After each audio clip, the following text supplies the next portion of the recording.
A graça e a paz do Senhor Jesus, irmãos.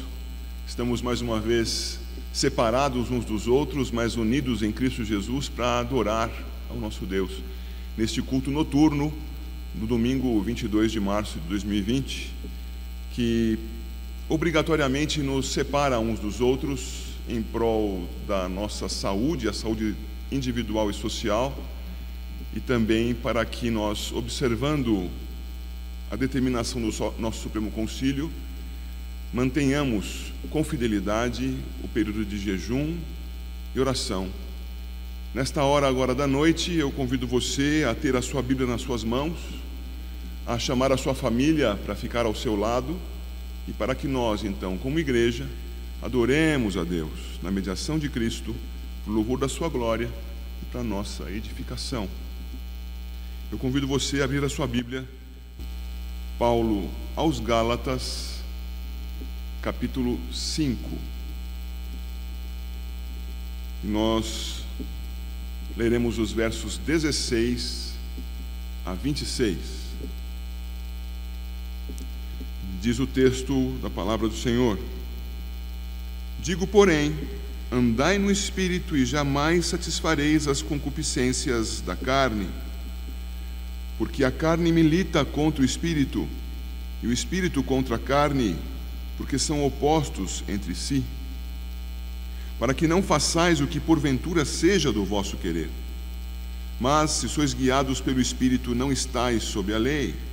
Ora, as obras da carne são conhecidas e são prostituição, impureza, lascívia, idolatria, feitiçarias, inimizades, porfias, ciúmes, iras, discórdias, dissensões, facções, invejas, bebedices, glutonarias e coisas semelhantes a estas, a respeito das quais eu vos declaro, como já outrora vos preveni, que não herdarão o reino de Deus os que tais coisas praticam.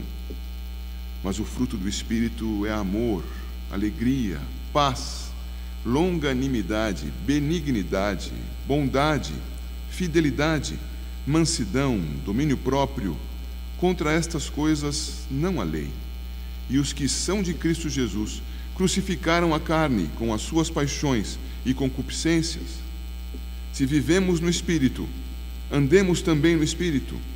Não nos deixemos possuir de vanglória, provocando uns aos outros, tendo inveja uns dos outros. Esse texto nos chama a atenção para algo que acontece o tempo todo na vida das pessoas e que pode ser identificado com mais clareza na vida dos cristãos. Isto é um combate, é uma guerra espiritual. A carne milita contra o Espírito e o Espírito milita contra a carne. E nós, caros irmãos, envolvidos nesse combate, podemos por vezes nos deixar levar por aquelas forças da carne e passamos a cometer os pecados da carne, as obras da carne. E é preciso então que nós peçamos perdão a Deus por tais desvios e ao mesmo tempo oremos a Deus e peçamos a Deus que, por meio do seu Espírito que em nós habita, apresente-se em nós cada vez com mais força o fruto do Espírito, e que no fruto do Espírito nós caminhemos, honremos o nome do Senhor e vençamos o combate contra a carne.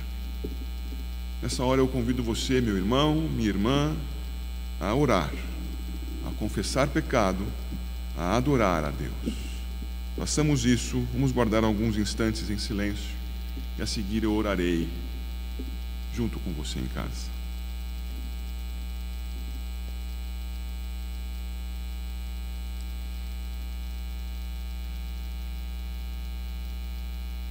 Nós te buscamos, Senhor nosso Deus, e nós te pedimos, em nome do Senhor Jesus, que o Senhor manifeste sobre nós o teu perdão, que nos conceda, Senhor Deus, a graça de estarmos libertos, aliviados da sobrecarga que nós carregamos, que são a nossa concupiscência e as obras carnais que dela resultam.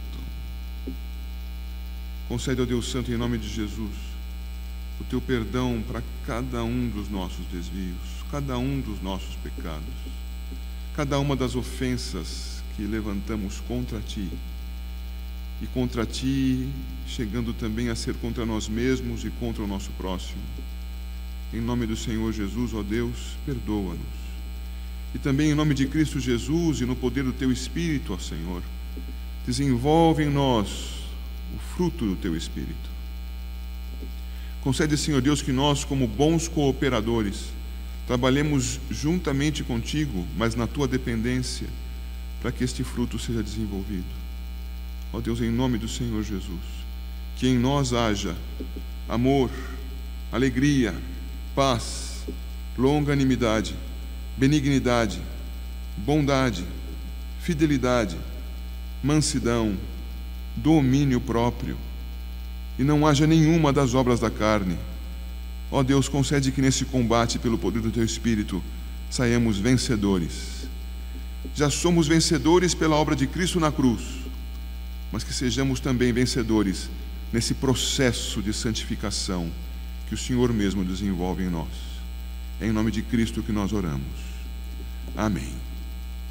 Eu os convido a cantarmos juntos esse cântico do grupo Vencedores por Cristo, já antigo, o Salmo 34. Vamos cantar, vocês aí em casa, eu por aqui, todos diante do nosso Senhor em nome de Jesus. Cantemos.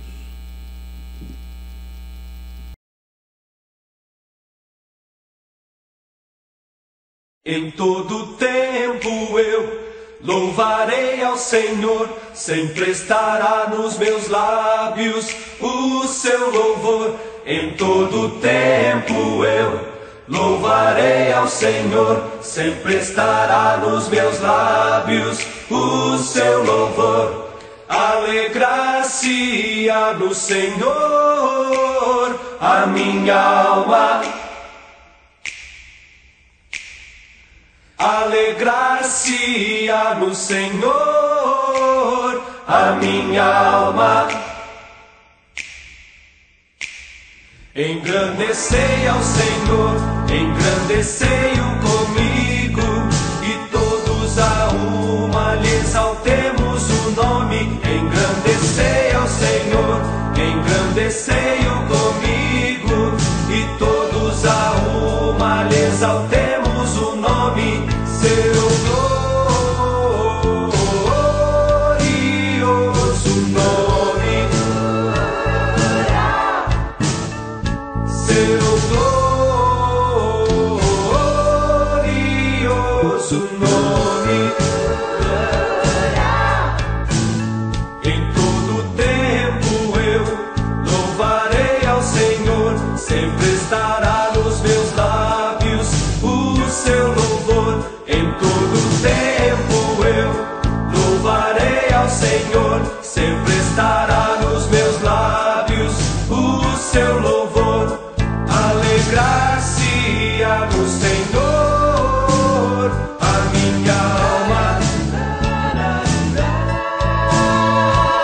alegrar-se-á no Senhor a minha alma. Seu glorioso nome, glorioso nome, seu glorioso nome, glorioso nome. Alegrar-se-á no Senhor a minha alma.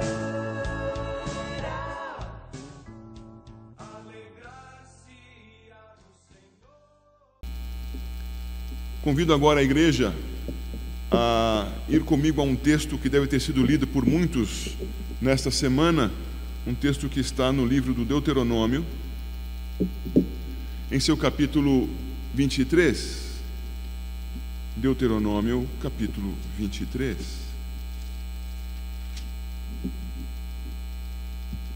A porção a ser lida é raramente observada mas é muito importante. Eu peço a você que atente para ela e que, com o seu coração diante de Deus, permita que o que aqui está registrado te esclareça. Você caminhe diante de Deus e devocionalmente acompanhe essa pregação, lendo as projeções que aparecerão na sua tela e ouvindo aquilo que a respeito do texto se comenta. Passo a ler o texto, Deuteronômio 23, versos 9 a 14. Quando sair o exército contra os teus inimigos, então te guardarás de toda coisa má. Se houver entre vós alguém que, por motivo de poluição noturna, não esteja limpo, sairá do acampamento, não permanecerá nele. Porém, em declinando a tarde, lavar-se-á em água, e posto o sol, entrará para o meio do acampamento. Também haverá um lugar fora do acampamento para onde irás. Dentre as tuas armas terás um porrete, e quando te abaixares fora, cavarás com ele, e volvendo-se cobrirás o que defecaste. Porquanto o Senhor teu Deus anda no meio do teu acampamento para te livrar e para entregar-te os teus inimigos. Portanto, o teu acampamento será santo, para que ele não veja em ti coisa indecente e se aparte de ti. Esse texto bastante incomum nas nossas observações é o texto básico para a nossa pregação nesta noite. Peço de você toda a sua atenção. O livro de Deuteronômio é o registro dos últimos discursos de Moisés a Israel que, após sua depuração nos 40 anos de peregrinação no deserto, e estando à margem leste do Jordão, se preparava para adentrar a terra prometida. São ao todo 5 discursos, proferidos para uma nova geração do povo, pessoas que haviam nascido no deserto ou que, ao menos, ainda se encontravam muito jovens na época em que Israel duvidou da fidelidade e do poder de Deus. A estes foi reafirmada a soberania do Senhor, as condições de sua própria submissão em favor da bênção dele, e quanto ao mundo, a sua completa separação. Os elementos históricos são marcantes no livro, pois o povo precisava saber de onde viera, liberto da escravidão idólatra aos egípcios, porque existia para servir e adorar a Deus, e como chegara ali, apenas pela graça e poder do Senhor. Os termos da aliança também são clara e repetidamente postos quanto à lei e às bênçãos decorrentes da sua observação, bem como das maldições decorrentes da sua quebra. Também são reapresentados os limites da terra que seria tomada sob o poder de Deus. Por fim, Moisés aponta, seguindo a designação divina, o nome do seu sucessor. O texto da nossa atenção está no capítulo 23, ao final do longo segundo discurso, e cobre os versos 9 a 14.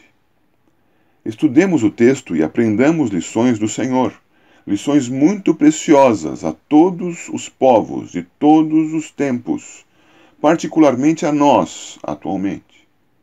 O tema proposto é Cuidados no acampamento, e a igreja logo entenderá a sua aplicação. Há teólogos que preferem dizer que o movimento do povo de Israel para a tomada da terra prometida deve ser denominado como posse. O povo teria tomado posse da terra prometida por Deus. Eu prefiro tratar esse movimento como conquista da terra prometida. Contudo, essa conquista só aconteceria sob o poder de Deus aplicado sobre um povo fiel e obediente. Entendo que o povo não chegou à terra, entrou e desfrutou daquilo que Deus lhe dava. Havia muito trabalho a fazer, muitos combates a enfrentar, mas sempre com os olhos postos no Senhor e em total obediência à sua ordem. O nosso texto está na perspectiva do combate para a conquista da terra prometida. Ele inicia com a vida em tempo de guerra. Nosso primeiro ponto, então, é este: a vida em tempo de guerra. Veja lá no versículo 9, a sua primeira parte. Havia certeza de combate na mente do povo hebreu à beira do Jordão. Mais do que isso, havia certeza de combate na mente de Moisés como profeta de Deus. Todos eles sabiam que viviam em tempo de guerra. Eles encontrariam inimigos em variadas formas e organizações. Haveria homens grandes e fortes, cidades fortificadas, terreno difícil, sede, cansaço, o próprio orgulho e terríveis tentações. Deus alertava o povo sobre a guerra certa que estava para acontecer. No verso 9, quando sair o exército contra os teus inimigos, nós vivemos em tempo de guerra. Todos os dias há combate entre a nossa carne pecaminosa e o nosso espírito em santificação. Todos os dias enfrentamos as dificuldades da obtenção do sustento e oposição em várias de suas formas. Nesses últimos dias, temos enfrentado o medo, uma miríade de más notícias, muitas delas falsas, a dor da perda, privações em casa, na despensa, no salário, no emprego. Temos enfrentado a doença e a morte. Ninguém se engane. Vivemos em tempo de guerra. E vivendo nesse tempo de guerra, chegamos ao segundo ponto do nosso texto. É preciso que nos guardemos de toda coisa má. Veja ainda o versículo 9, a sua segunda parte. É preciso que nos guardemos de toda coisa má. As experiências daqueles que já viveram a guerra armada registram que as coisas mudam de valor no tempo de combate. Coisas muito importantes em tempo de paz podem perder totalmente o seu valor. Coisas tratadas como comuns podem assumir a maior prioridade aos olhos do combatente. O curioso nisso é que a ordem é para que o guerreiro guarde algo muitíssimo precioso que pode ser desperdiçado até mesmo pelo mais bravo dos combatentes. É preciso guardar-se a si mesmo. O combatente não pode se expor desnecessariamente. Ele não pode tratar coisas pequenas como grandes, nem grandes como pequenas. Podemos recordar da glória que imaginavam receber aqueles 3 valentes de Davi quando entregaram a água tirada do poço à porta de Belém. Mas julgaram mal. Suas vidas eram mais valiosas que o desejo momentâneo do rei. Davi não bebeu aquela água. Você se lembra da história? Guardar-se a si mesmo de toda coisa má. É isso que precisa ser feito. Guardar-se a si mesmo de toda coisa má. O texto diz literalmente de toda palavra má. É preciso que nos guardemos de toda ideia, toda proposta, toda ordem, todo comportamento, toda prática que atente contra a vida do guerreiro, de todas as ações que ofendam a Deus e que assim ponham todo o esforço a perder. Temos que preservar o nosso discernimento segundo a palavra de Deus, para que o nosso combate seja honroso ao Senhor e vital ao guerreiro. Como fazer isso? O Senhor nos coloca nesse texto 2 procedimentos importantíssimos, 2 níveis, 2 ambientes, 2 situações de pureza que não podem ser afastadas da nossa vida. A primeira é a pureza ritual. É preciso manter a pureza ritual. Veja aí os versos 10 e 11 no seu texto. É preciso manter a pureza ritual. A sexualidade é muito preciosa perante Deus. Ele nos fez aptos à procriação na união do homem com a mulher, um para uma, e nada mais. Na lei, o capítulo 15 do livro do Levítico é totalmente dedicado ao tema das eliminações pelos órgãos sexuais do homem e da mulher. Ali fica definida a situação de imundícia das pessoas após tais eliminações. Qual seria a situação abordada no texto? Os homens em campanha militar poderiam ficar muitos dias afastados de suas esposas e nessa privação poderiam apresentar involuntariamente a chamada poluição noturna, tornando-se por isso imundos. Isso poderia ser irrelevante para os homens em tempo de paz. Se acontecesse, provavelmente ficaria em segredo e sem maiores consequências coletivas. Não seria assim, entretanto, em tempo de guerra.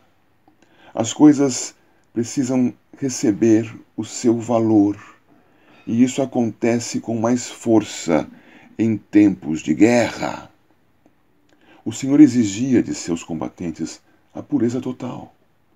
Contaminados, os soldados causariam a derrota do exército e a impossibilidade do culto. Mais uma vez, recordamos de Davi, que perante o sacerdote Aimeleque, pede-lhe comida. O sacerdote possuía apenas pães sagrados, pães da proposição, pães para o culto, que foram entregues aos guerreiros porque estavam limpos de mulheres e não estavam imundos. O sangue do nosso Senhor Jesus nos purifica de todo pecado. Contudo, muitos entram no combate e perdem a noção da preservação da própria pureza. Andam sob o emblema de Cristo e vão se corrompendo de modo a manchar o nome do Senhor. Não se preservam puros. Estes devem procurar lugar de arrependimento e a prática de obras que o demonstrem. Mas há outros que também estão sob o sangue de Cristo e, sem dolo, pecam e nem se apercebem disso. Também ficam imundos e devem buscar retratação. É por isso que dessa maneira orava o salmista quando dizia: quem há que possa discernir as próprias faltas? Absolve-me das que me são ocultas. No combate, devemos primar pela pureza. Devemos viver conscientemente em busca da santidade e da fidelidade perante o santo nome que nos remiu. Não podemos combater sob a mais leve imundícia para não conduzirmos a nossa tropa à derrota. Parecia um problema físico, mas ele era identificado como espiritual. É preciso manter a pureza ritual. É preciso também manter a pureza sanitária. E sobre isso o nosso texto trata nos versículos 12 e 13. É preciso manter a pureza sanitária. As palavras ali são, de certo modo, vexatórias, constrangedoras. Em tempos e lugares em que o sistema de esgoto funciona bem, essa questão parece irrelevante. Pensemos um pouco nas pessoas que habitam em lugares desprovidos de saneamento básico e logo compreenderemos os riscos aumentados aos quais essas pessoas ficam expostas. A pureza sanitária é necessária para a saúde física do exército. Um exército de doentes perde a guerra antes de se encontrar com o contingente inimigo. Cada combatente precisa ter cuidado de si mesmo, pois estando forte, poderá lutar contra o agressor e amparar o companheiro que enfraqueça. Nas Forças Armadas, a saúde é muito valorizada. Nas forças terrestres, há algo que muito se valoriza: a saúde dos pés. Para sair em combate, o militar não pode ter os pés feridos. Deve usar as melhores e mais confortáveis meias e deve ter nos pés os coturnos mais fortes, protetivos e confortáveis que se possa encontrar. É preciso cuidar de si mesmo. Até hoje, aqueles que se dedicam ao acampamento silvestre têm entre as suas ferramentas uma pequena pá. Qual seria a sua função? Exatamente esta que consta do nosso texto.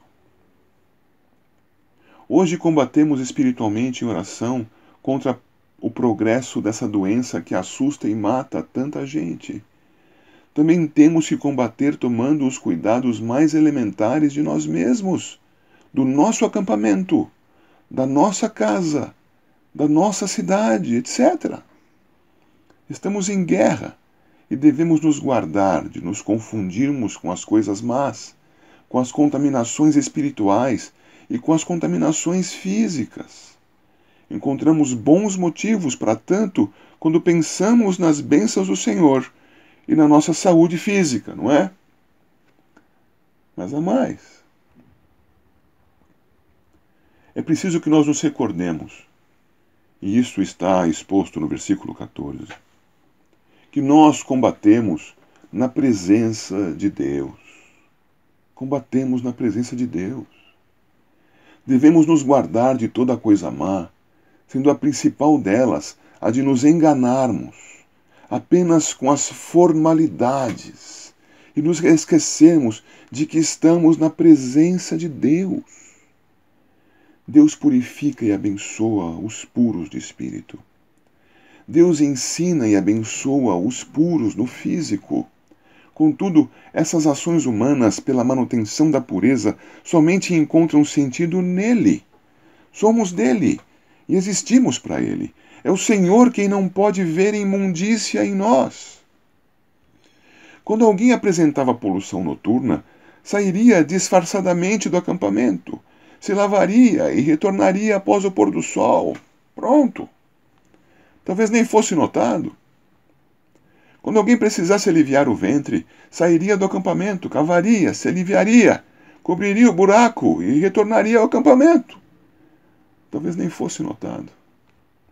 Mas a pureza ritual e a pureza sanitária deveriam ser mantidas porque Deus sempre notaria ações e, mais do que estas, notaria corações.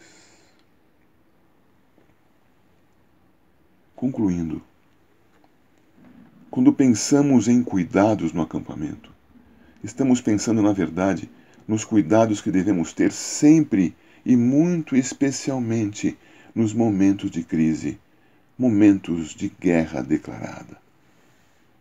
A guerra espiritual sempre está diante de nós. Muitas vezes a guerra física também deve ser enfrentada. O que fazer? Precisamos manter o nosso discernimento conformado pela palavra de Deus para honrarmos o que é digno de honra e não nos apegarmos ao que deve ser abandonado. Devemos nos guardar de toda coisa má. Precisamos nos preservar da dissimulação pecaminosa, da contaminação íntima que desvirtua o crente e corrompe o povo de Deus. O mais leve desvio precisa de correção conforme a palavra. Precisamos nos preservar das contaminações físicas, dos comportamentos que atentem contra a nossa própria vida e contra as vidas dos nossos companheiros combatentes. Tudo isso deve ser feito para a glória e a honra de Deus. Ele sempre está presente e sempre sabe de tudo. A Ele seja a nossa guerra, o nosso discernimento, a nossa pureza em Cristo e o nosso cuidado com a vida humana. Amém. Irmãos, assim então, pensemos diante de Deus como temos nos cuidado, como tem sido a nossa vida diante do Senhor. Nos tempos de crise isso parece ser mais agudo, mas irmãos, em todo tempo devemos nos preservar puros diante do Senhor e ajudar os nossos companheiros a se preservarem puros e fortes no combate. Isso inclui a nossa pureza sanitária, pureza ritual, pureza sanitária. São cuidados no acampamento, na presença do Senhor. Com isto em mente, vamos cantar o hino 121, o hino Perfeição. Cantemos.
Senhor,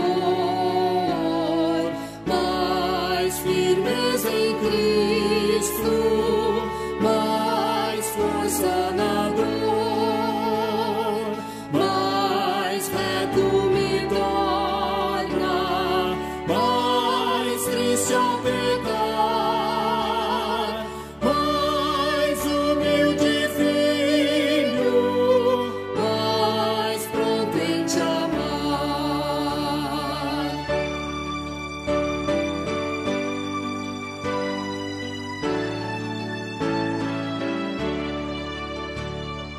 Mais confiança dá-me, mais força em Jesus, mais do seu domínio, mais da sua luz, mais rica esperança, mais obras aqui, mais ânsias da glória, mais vida em ti. Amém.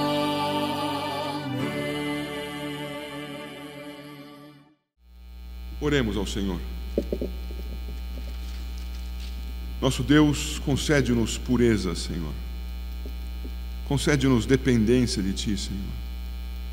Guarda-nos nesses dias em que a situação aguda nos faz pensar mais e melhor a respeito do que causa esses problemas, do que na verdade já causou no passado com a queda de Adão e que causa, Senhor Deus, dia a dia com o pecado de cada um de nós nessa terra.